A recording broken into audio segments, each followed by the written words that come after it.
You simply cannot allow government employees to openly plot acts of terrorism or any federal crime. But that's the state of air traffic control in this country, and it's been that way for some time. Throughout 2023 and 2024, one of the major themes that I kept emphasizing on this show was that a major disaster involving a commercial airliner was extremely likely to occur in the near future. There were simply too many close calls in the skies happening far too often, especially close to the ground, to come to any other conclusion.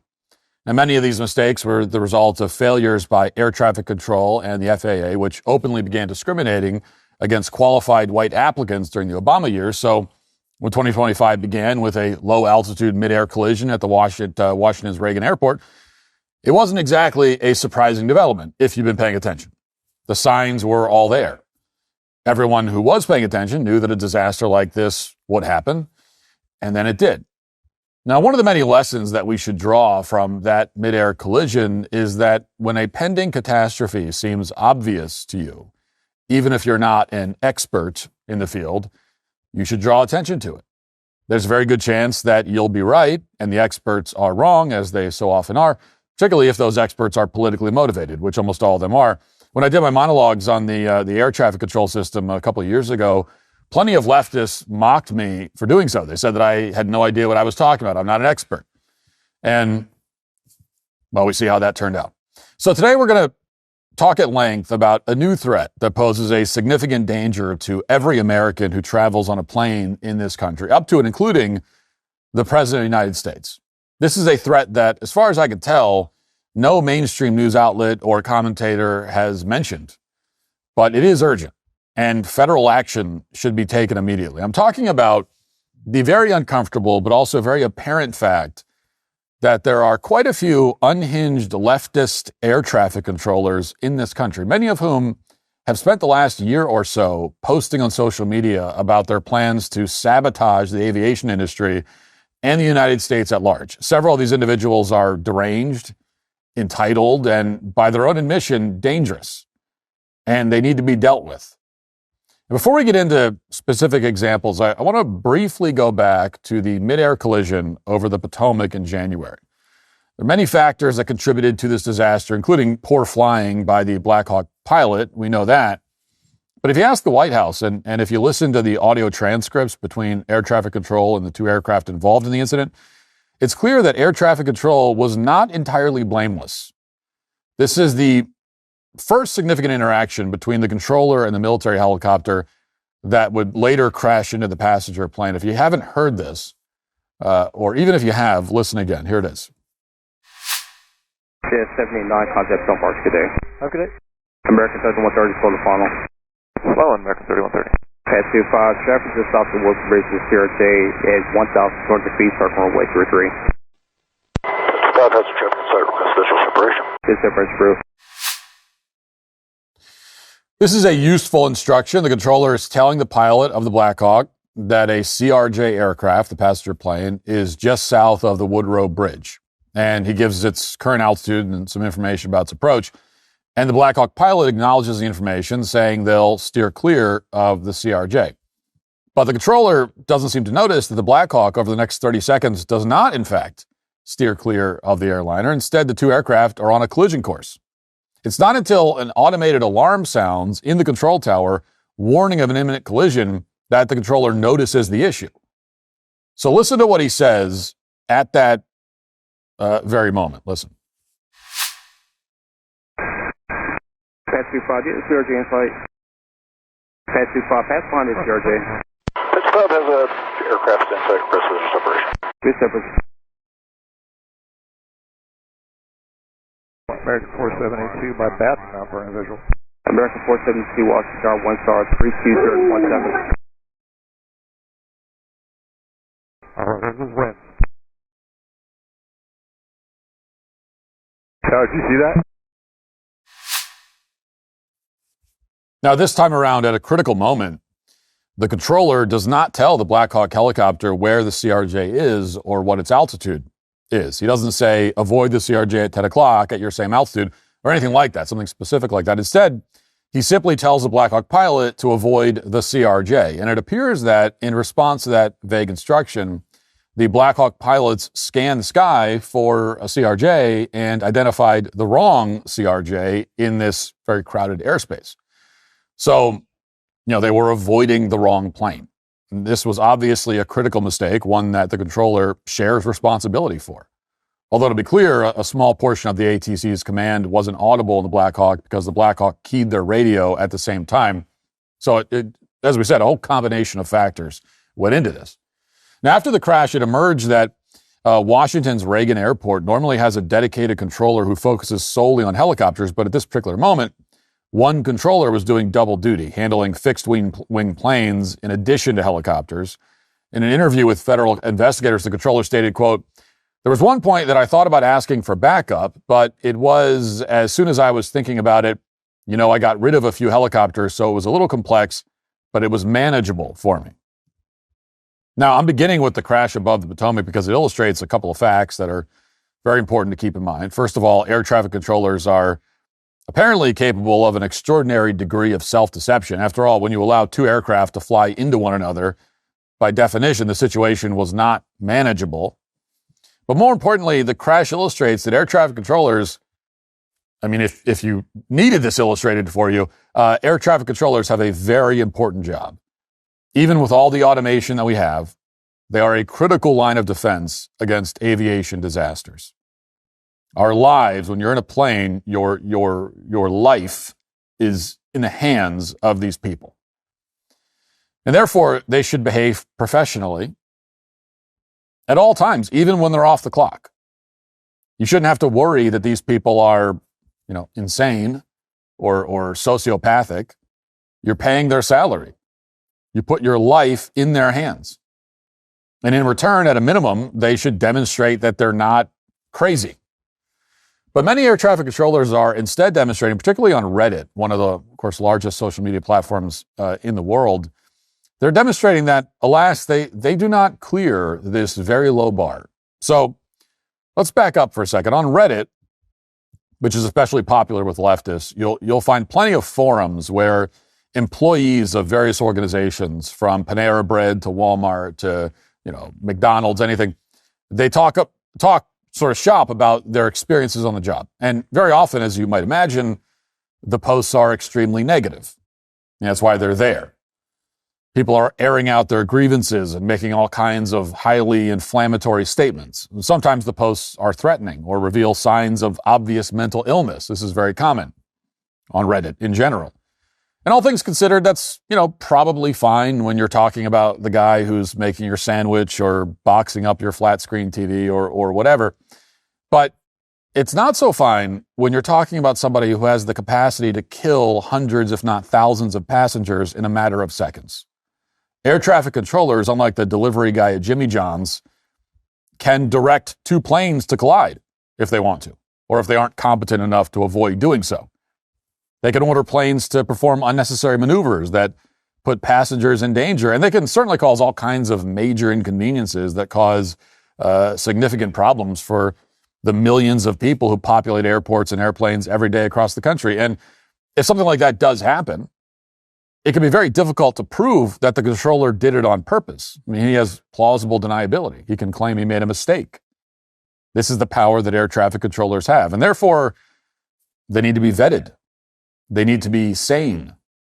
And there really cannot be any question about that.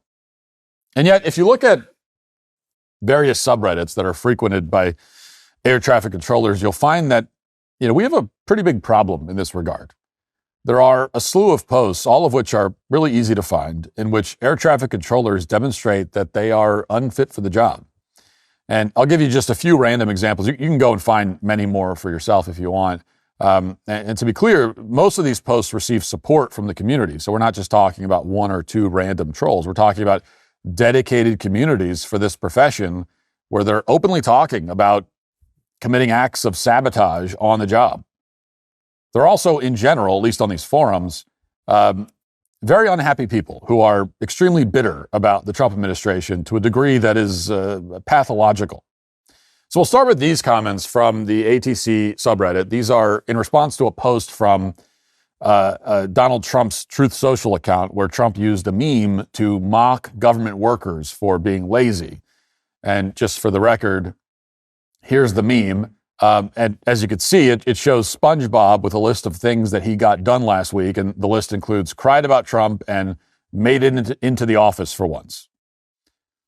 Because this is the modern age and the president is posting SpongeBob memes. It is what it is.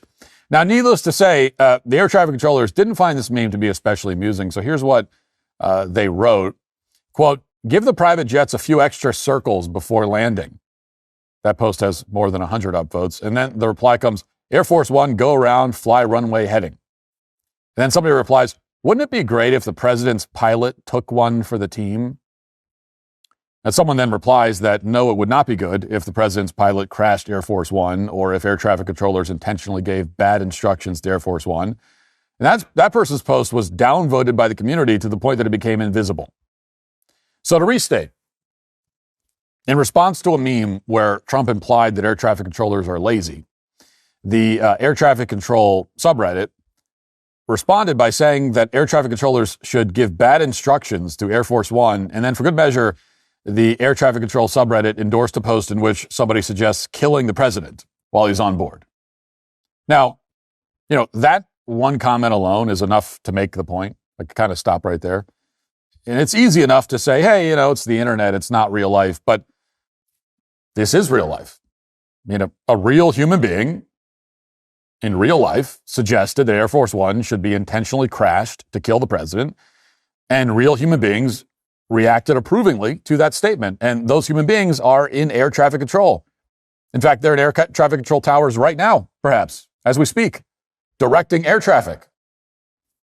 That's a problem. That's like a big problem.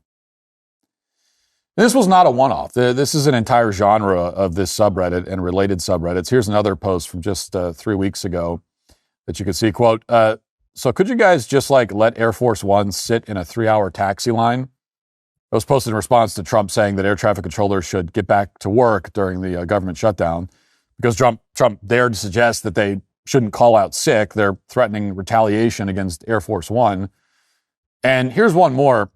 This was in response to a post complaining about Sean Duffy, the transportation secretary. And it says, quote, whenever he flies, just delay his takeoffs and landings. Easy peasy. Ask him about the Congress members on vacation right now while he's in the air. When he answers correctly, you'll allow his plane to land. So these are just a few examples of threats directed at the president and members of his cabinet, all of which were highly upvoted by the air traffic control community on Reddit, meaning they reflect a common sentiment in the community. But there are many more concerning posts which suggest that the broader traveling public is also in danger. Here's one of them. This was posted just a few days ago. Quote, if a candidate starts talking about healing or letting Trump administration officials go, I'm intentionally voting to keep this administration in office to speed run the whole collapse. I cannot abide not arresting and punishing these corrupt Fs to the maximum extent of law. I would rather they just destroy everything than see these dorks walk away scot-free for the 15th time in a row. Seeing Levitt, Noam, Hegseth, all these people do perp walks, that's the real healing this country needs. Now, again, this is a popular post in the online community of air traffic controllers. You have someone clearly unhinged talking about speed running the collapse of the country. He would rather destroy everything, in his words, than live in a world where Donald Trump and his cabinet aren't sent to prison. And you could say, well, you got free speech in this country. You can say that if you want, and you can. I mean, legally, you could say that. But you just have to ask yourself, you're in the air. If you knew for a fact, while you were in the air and you're in a plane that's landing, if you knew for a fact that the guy who wants to see the United States collapse and be destroyed because he hates Trump so much, if you knew that that was the guy who was directing your plane to land, how would you feel about that? Is that the guy you would want? If you could choose, would you choose that guy? I know I wouldn't. Now, of course, if this guy had said he voted for Donald Trump, his comment would be downvoted into oblivion, if not censored entirely. But because he's talking about destroying the U.S., he gets the exact opposite response among air traffic controllers. He gets upvotes. No moderator bans him or removes the post because this is what they believe. These are people who shouldn't be allowed to, probably make a sandwich, but they're directing planes full of innocent passengers every single day. Now, before we get into more of these posts, I should clarify why these people claim to be upset. Obviously, they're, deranged and their posts are incoherent, so there's no logic there. But there was no universe in which they'd support Donald Trump or accept the fact that he's the president without frothing at the mouth. But if you ask them, one of their biggest grievances is that the Trump administration just gave $10,000 to every controller who didn't take a single day off during the government shutdown. But in the end, only a few hundred controllers received the bonus because the vast majority of them took pre-planned leave or a sick day or something like that. Now, if these government employees were well-adjusted individuals instead of extremely unpleasant and entitled lunatics with the emotional maturity of small children, this wouldn't bother them in the slightest. I mean, the handout is a bonus. It's compensation that they had no reason to expect in the first place. It's a thank you to the rare government employees who managed to go a month, yes, an entire month, without pretending to be sick or taking vacation. In the government world, that's an extraordinary achievement. You came to work every day for a month. Wow. It's almost unheard of among government workers. And so the ones who did that, they got a nice little bonus. But air traffic controllers aren't willing to let this go. They're demanding that everybody gets the $10,000 bonus. And on top of that, like angsty teenagers, they're also vowing to get their revenge on the administration and on the air traveling public. For example, here's one post about a plan to berate Sean Duffy. How much trouble would I get in if I saw Duffy on official time and I told him, F you, we all hate you? This post also has dozens and dozens of upvotes. But the funny thing is, if you read all the replies, everyone is basically saying, go for it. You're not going to suffer any consequences whatsoever. How much trouble will you be in? None. So here's one post to give you an idea. It says, quote, at Jacksonville Air Traffic Control, they'll pick good staffing days to put you on suspension, but then you'll work overtime and basically get more than your original salary anyways. One controller got a week on the beach for talking trash to pilots, while another got a week on the beach for stealing thousands in overtime before being caught. We live in a clown world. So in other words, you can behave extremely unprofessionally as a controller and actually come out ahead of where you were before. You can harass your boss in public and you'll suffer no consequences whatsoever.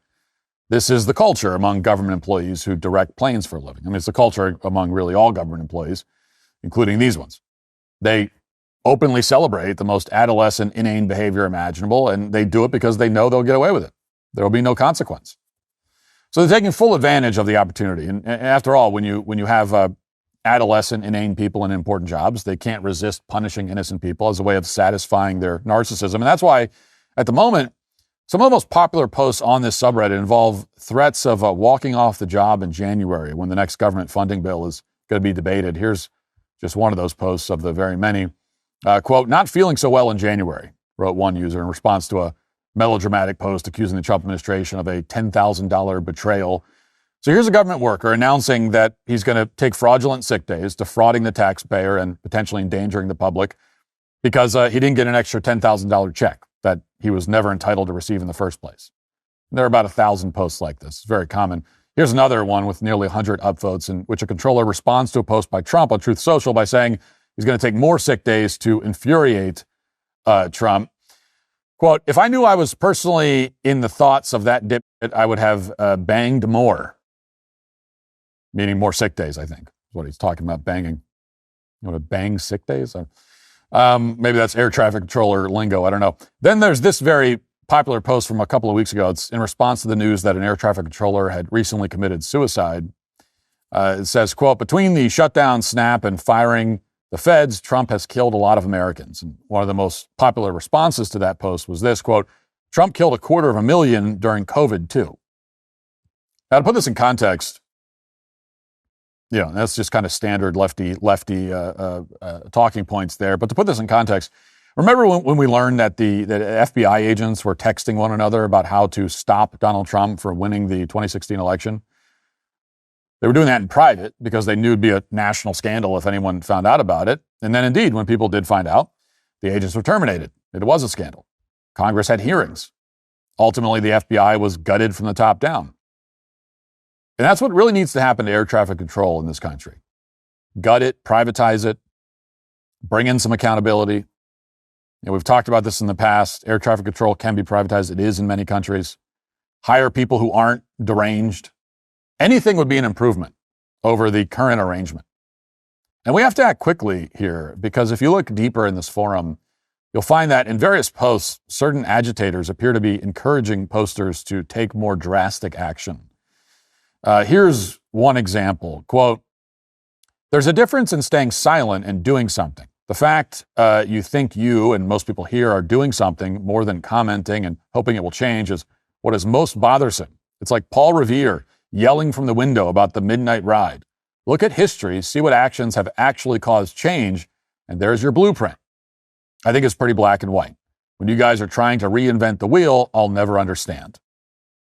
In a separate post, this same person writes, quote, "The fact that you think a strike is the only way to get what you want just proves that you won't ever get anything." And then when somebody points out that he's being conspicuously vague about his proposed solution, he responds with this, quote, "There's nothing vague about it. Your inability to comprehend the issue and subsequently the solution isn't because of a lack of clarification on my part." Now, again, all that is vague. You could say, well, he's talking about protesting or something. And in the context of a subreddit where air traffic controllers are openly planning to berate the Secretary of Transportation, crash Air Force One, and skip work in January, this kind of post it's more than a little ominous. And there's an awful lot of posts like this on these forums.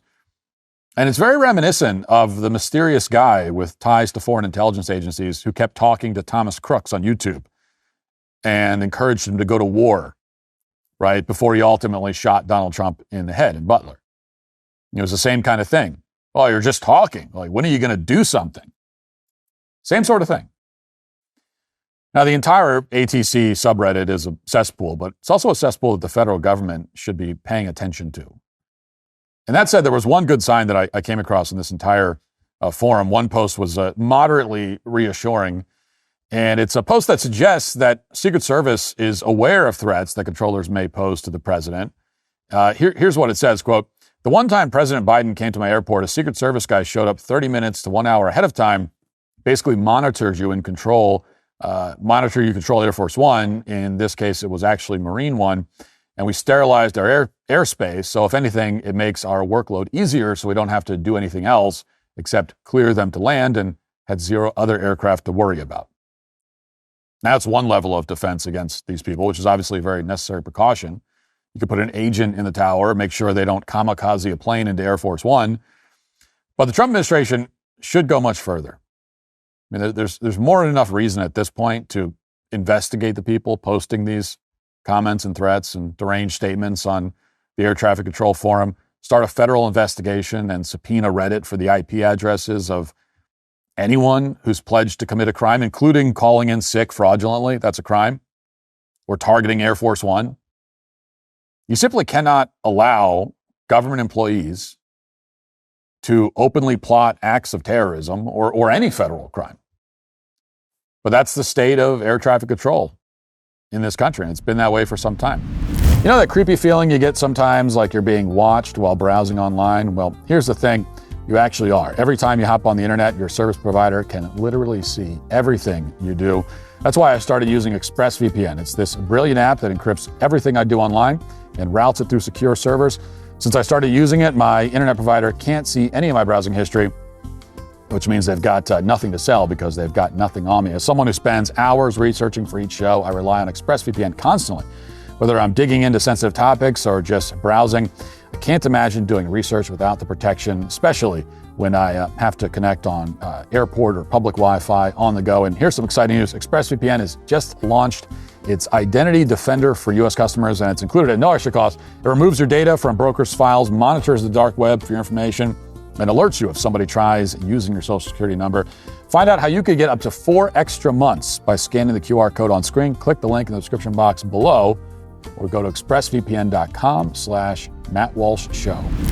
2 years ago, for example, the New York Times reported that air traffic controllers were routinely showing up to work while drunk or high. Quote, "One air traffic controller went into work drunk this summer and joked about making big money buzzed. Another routinely smoked marijuana during breaks. A third employee threatened violence and then aggressively pushed a colleague who was directing airplanes.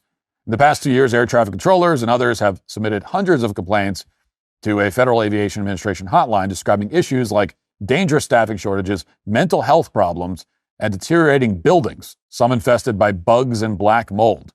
There were at least 7 reports of controllers sleeping when they were on duty and 5 about employees working while under the influence of alcohol or drugs.